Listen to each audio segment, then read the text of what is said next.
¿Qué sucede? Eh, Nosotros pensemos en el centro histórico y salgámonos del centro histórico, ¿no es cierto? Pensemos en barrios aledaños, por ejemplo, hacia la parte de la universidad, como que todavía se trata de mantener un poco el tema de los bloques, ¿no es cierto? Podríamos decir que todavía hay cuadras, que todavía hay cuadrículas y todo, pero por ahí ya aparece una avenida grande, ¿no es cierto? Una arteria grande. Si nos vamos a la parte, en cambio, hacia el otro extremo de la ciudad, de toda la parte de la Avenida de las Américas, ya pasando la Avenida de las Américas, como que se desconfigura todo, ¿no es cierto? Muchas vías que solo suben hacia la zona de Racar, hacia la zona de San Pedro, ¿no es cierto? Son auténticas carreteras, ¿no es cierto? Llenos de curvas y todo, y por ahí, claro, tienen bifurcaciones, pero ya no se guarda mucho eso de la cuadrícula. De ahí si nos vamos hacia la parte de, pensemos, puestas del sol, la parte de Balsay y todo eso, también, ¿no es cierto? Autopistas, caminos. Nosotros podríamos decir, no, no son caminos, son avenidas y todo, pero bueno, son vías anchas, arterias anchas, y ya no guardan esa consecución. Un poco medio que bajando por la Loja, la avenida Loja, de hecho era una de las primeras avenidas de ingreso a la ciudad, se va manteniendo lo de la cuadrícula, ¿no es cierto? La parte de la Remigio Crespo y todo eso. Pero vámonos más allá, peguémonos del salto. Tenemos la 24 de mayo de la universidad y todo lo que quede hacia arriba otra vez está desconfigurado, ¿no es cierto? Ya no se puede guardar eso. Ahora, muchos dirán, pero eso es efecto de la geografía, ¿no es cierto? De la geografía de la ciudad, porque ya no se puede mantener la cuadrícula. Pero yo les pongo a pensar esto y les voy a tratar de dar un caso que este rato es el más perceptible, ¿no es cierto? Pensemos un ratito en Chayhuabamba. ¿Ustedes en qué edad, promedio de edad están? ¿20, 22 años? Más o 22. menos. 22, 23, 24 creo. Ya, estamos 25. bien entonces. Ahora, pensemos esto. Ustedes se deben acordar, a lo mejor cuando no había autopista o cuando la autopista estaba recién hechita, ¿no es cierto? Eh, la cantidad de vehículos que circulaban por ahí, a su, a su manera de pensar, era mucha o poca. Poca cantidad, mucha cantidad. Poca cantidad. Muy poca cantidad, ¿no es cierto? Y por ahí la Panamericana daba la sensación que era congestionada, pero no era congestionada. Simplemente era una vía de acceso para el transporte pesado y el transporte pesado genera tráfico. Pero en cantidad de vehículos no era una vía muy congestionada. Y pensemos ahora en Chayobamba como tal. Cuando se acuerdan de Chayobamba hace 20 años, ¿qué pueden mencionar que había? ¿Quién se acuerda de Chayobamba hace 20 años y nos puede decir, hace 20 años ya había esto? Piénsenme un poquito.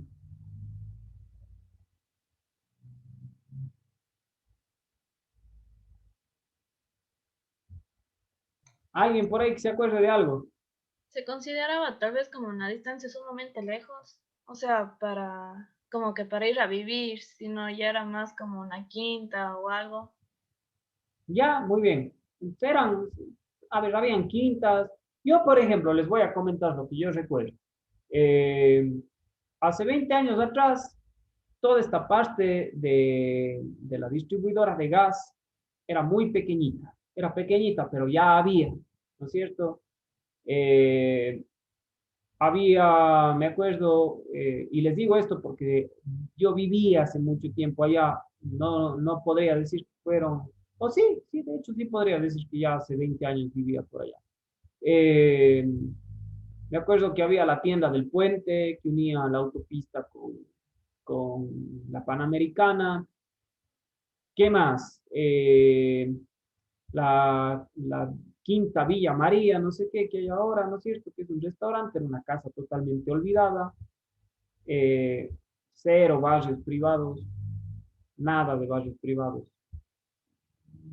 Y ahora pensemos en cómo está Chayabamba este rato.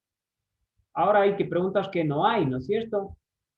Pero y un poco, no sé si han tenido la oportunidad de circular las calles que quedan Centrémonos en el sector donde están las gasolineras, ¿no es cierto? A ambos lados de las gasolineras. Se han ido hacia atrás de esas vías. Son verdaderos Sí, carreteros, ¿no es cierto? Llenos de curvas, tienen de la nada les aparece una intersección.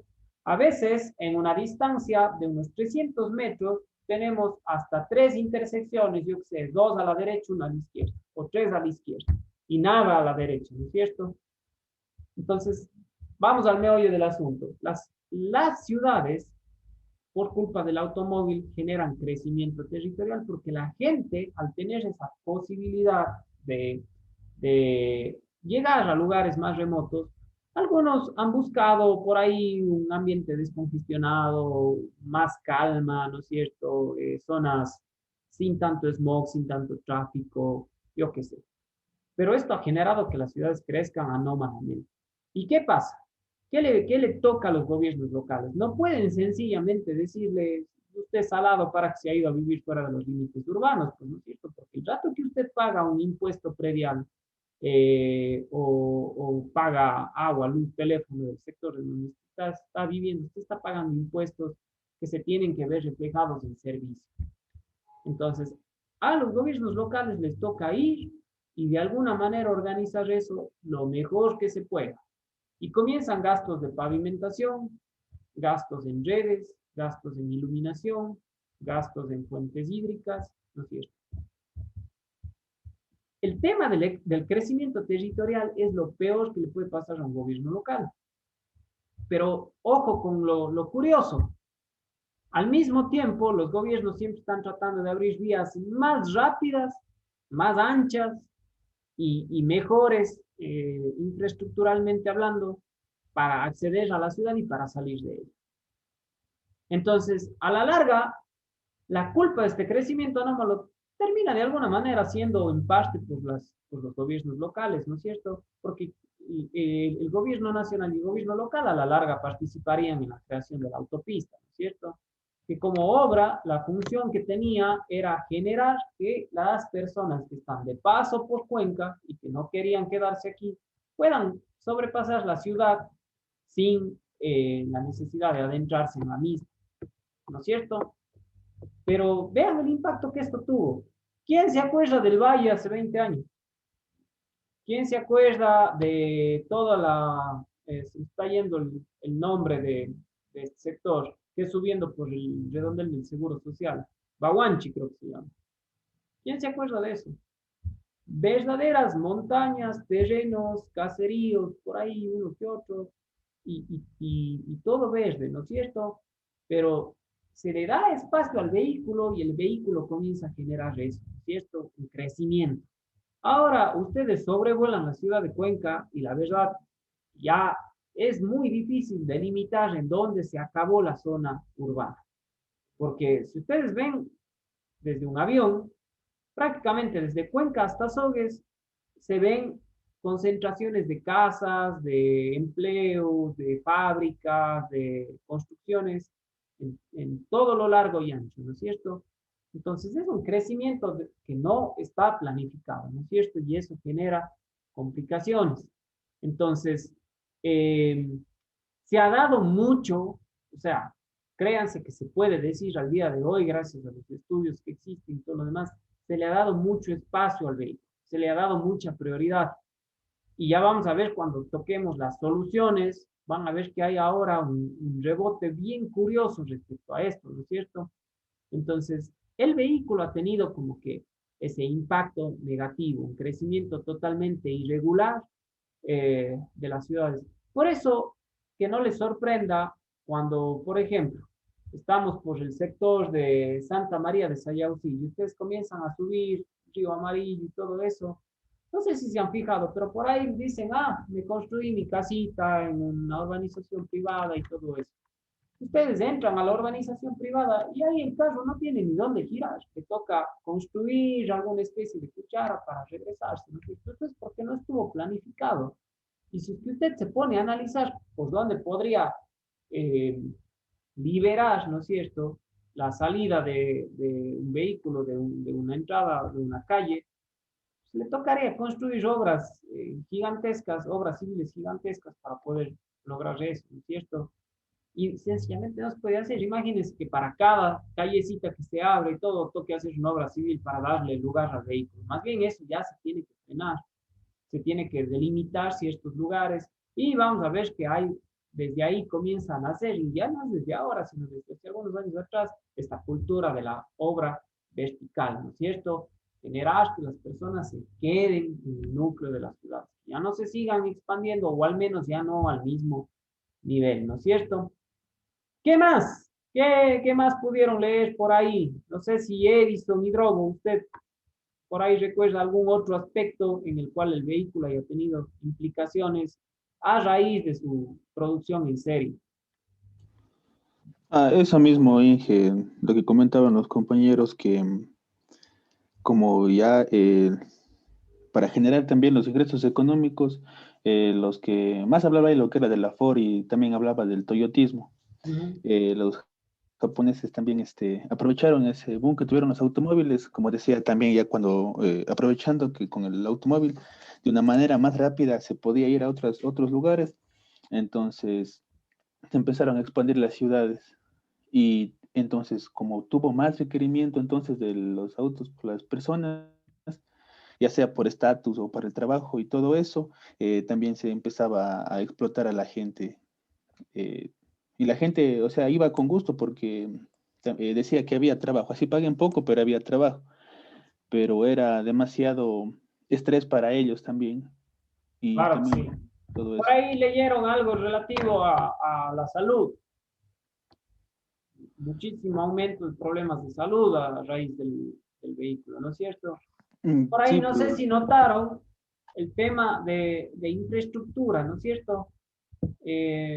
Muy rara vez se veía como que, a ver, es más común en una carretera o algo encontrarse servicios exclusivamente para el vehículo, no tanto para las personas, ¿no es cierto? Les pongo un ejemplo. ¿Qué, qué tan frecuente ustedes ven un dispensario médico de emergencia en una carretera? No es como hay que entrar a algún pueblo o algo para encontrar un centro médico. ¿No es cierto? Entonces, si es que usted está, por ejemplo, cruzando Palmira, ¿no es cierto? Está yendo a Quito y va a cruzar Palmira, olvídese, ahí no va a encontrar a lo mejor una asistencia médica de emergencia, ¿no es cierto? Pero ¿creen que puedan encontrar una gasolinera? Muy probablemente sí, ¿no es Sí, eso cierto? sí.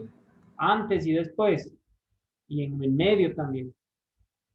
Eh, Igual, en las ciudades, en las zonas rurales de las ciudades, está como que todo diseñado para el vehículo, ¿no es cierto? Y muchas de las veces, a ver, no digo que esto esté mal, sino simplemente muchas de las veces lo que estamos logrando o lo que estamos buscando es aliviar el tráfico. Quédense con este dato que les estoy dando. Siempre se busca con las obras aliviar el tráfico, ¿no es cierto?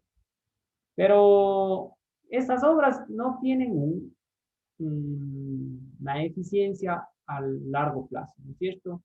Tienen un tiempo muy limitado de solución.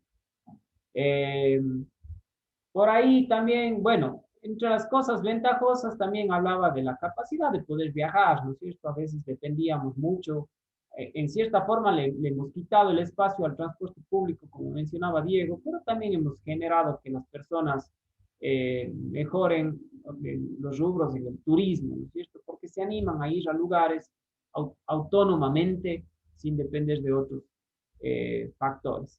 Pero sí se le ha quitado mucho espacio al transporte público y al peatón, ¿no es cierto?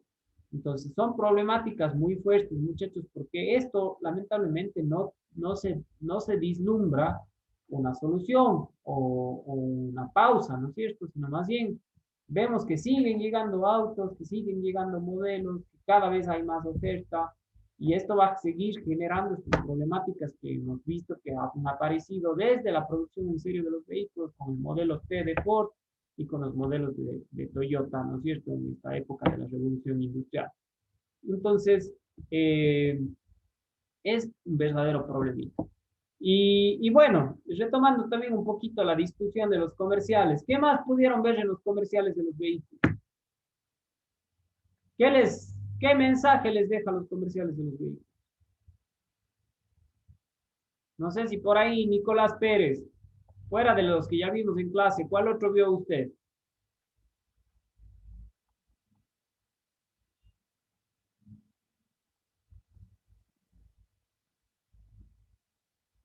No nos escucha, parece Nicolás. Carlos Zapata, El ingeniero, no, no, yo no vi los comerciales, ingeniero. no vio los otros tres. ¿Quién vio los otros tres comerciales? ¿Y qué me pueden comentar que les llamó la atención?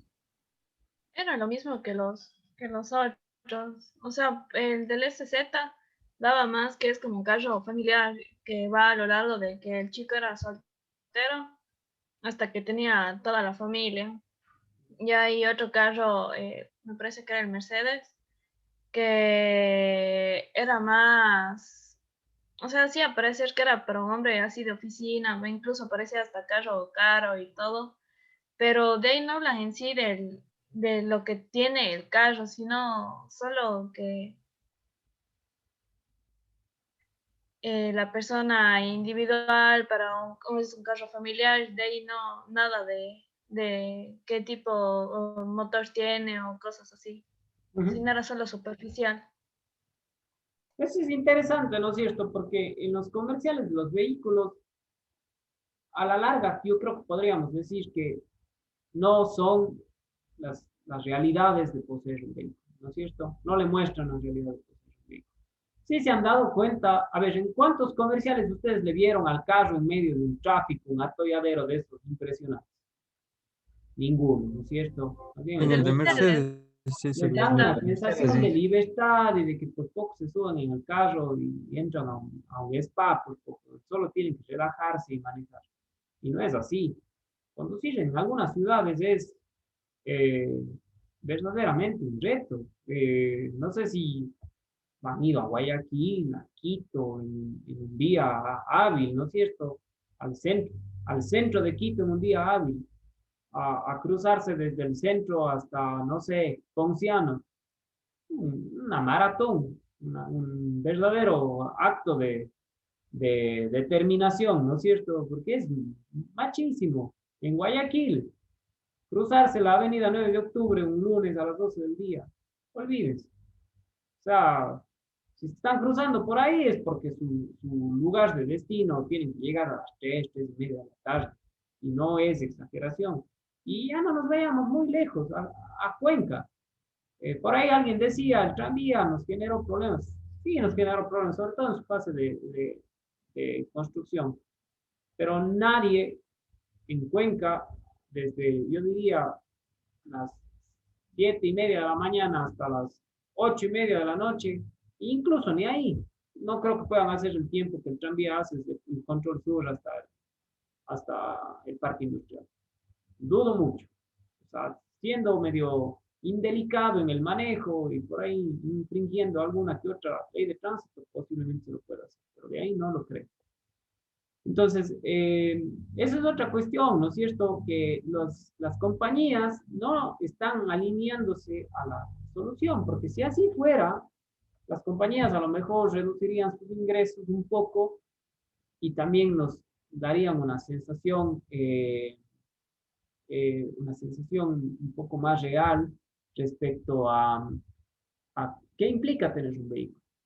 Solamente le muestran esta realidad donde usted en el vehículo surca carreteros hermosos con paisajes divinos y da hasta unas sensaciones un poco extrañas. Acuérdense del comercial del Hyundai Santa Fe, o sea, ya nomás tener un Hyundai Santa Fe es sinónimo de tener muchas chicas, ¿no es cierto?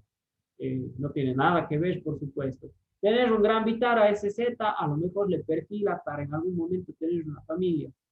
No tiene nada que ver, no depende del Gran Vitara SZ, ¿no es cierto? Y luego tener un vehículo le va a generar que usted maneje a toda velocidad y que vaya a lugares espectaculares, tampoco, ¿no es cierto? Entonces, eh, estamos, lo que quiero ya que ir sembrando en este grupo, lo que estamos trabajando, es que se den cuenta que el vehículo nos genera una problemática y es hasta una problemática oculta, donde nadie dice en realidad nada, nadie se manifiesta y dice, vea, tener esta cantidad de vehículos y todo, va a tener problemas y problemas muy graves. Entonces, aquí en la ciudad de Cuenca ya tenemos problemas serios de tráfico, contaminación. La EMOP que hace este control de la calidad de aire en el centro de la ciudad, creo que no puede definitivamente, a pesar de que se supone muchas de las funciones que ellos aplican, ya no puede definitivamente mejorar la calidad del aire. Es una tarea imposible. Esos filtros que se tienen en el centro de la ciudad para medir la cantidad de impurezas están totalmente saturados, ya no dan para más. Entonces, tenemos que empezar como futuros ingenieros a visualizar por dónde nosotros podemos mitigar eso. Se necesita, porque de no hacerlo vamos a llegar a un punto de no retorno. Y muy poco va a servir que nosotros podamos ser ingenieros mecánicos y participar en labores de diseño, mantenimiento, gestión, para todo lo que el universo automovilístico representa, ¿cierto? Entonces, este es un poco el objetivo de eh, este primer tema que estamos evaluando, ¿no es cierto? Darnos cuenta que desde sus inicios el automóvil viene generando más problemas que virtudes o cosas para destacar. No sé si de todo lo que hemos hablado alguien quiera cerrar con alguna reflexión adicional respecto al problema. ¿Qué, qué otros aspectos consideran negativos en cuanto al crecimiento del número de vehículos, a la producción en serie de vehículos y cómo afectan a las ciudades y a los entornos?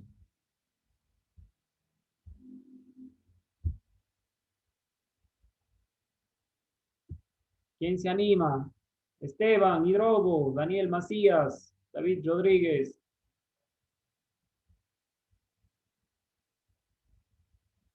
Sebas Gómez, estoy dando los nombres de los que no les he escuchado todavía. Creo, ingeniero, también que un punto, no sé, que no se puntuó tanto, es la capacidad que tiene algún, qué sé yo, organismo o gobierno para poder dar paso a la movilidad, porque bien se hablaba en un texto de que hay países que se ven favorecidos por la creciente demanda de esto y tienen la capacidad de manufacturar y crear y distribuir, pero otros en cambio no. Otros en cambio invierten bastante dinero en poder gestionar la movilidad y que se pueda dar dentro de, ¿cómo sería?, de sus sistemas. Inclusive me ponía ejemplos de países que son ricos en petróleo, pero aún así invierten para adquirir ya el producto terminado y poder sustentar la movilidad, porque como bien lo menciona es algo fundamental, pero es algo que no se está manejando de la manera más óptima. Así es, David. Y esto es algo, eso es una problemática tan grande como el problema del automóvil en sí. Noten que muchos países, normalmente países de primer mundo, son los productores de automóviles, ¿no es cierto? Ellos son los que tienen grandes demandas de derivados del petróleo para permitir justamente la movilización de estos automotores. Aparte que en sus procesos de fabricación también utilizan muchísimos recursos naturales, ¿no es cierto? Y los países que disponen de sus recursos naturales y de sus recursos energéticos, a veces no gozan para nada de ese boom del automovilismo, ¿no es cierto? De la producción en serie de vehículos. Ahí ponían el caso puntual de Nigeria, ¿no es cierto? Riquísimo en reservas de petróleo. Sin embargo, a Nigeria llegan vehículos de segunda mano y encima a ellos les toca volver a comprar el combustible porque la tecnología va mejorando y ya el petróleo tal cual ellos lo extraen ya no es suficiente para propulsar estas máquinas. Necesita ser mucho mejor procesado, mucho mejor elaborado, ¿no es cierto? También hay un país aquí en el que todos vivimos que sufre de lo mismo, ¿no es cierto? A la larga, nosotros se supone explotamos petróleo, es uno de nuestros principales ingresos, y las gasolinas que ponemos, muchas de ellas son compradas, ¿no es cierto? son compradas para lograr los estándares mínimos para poder propulsar los automotores de hoy por hoy, ¿no es cierto? Entonces, ese es otro tema a considerar.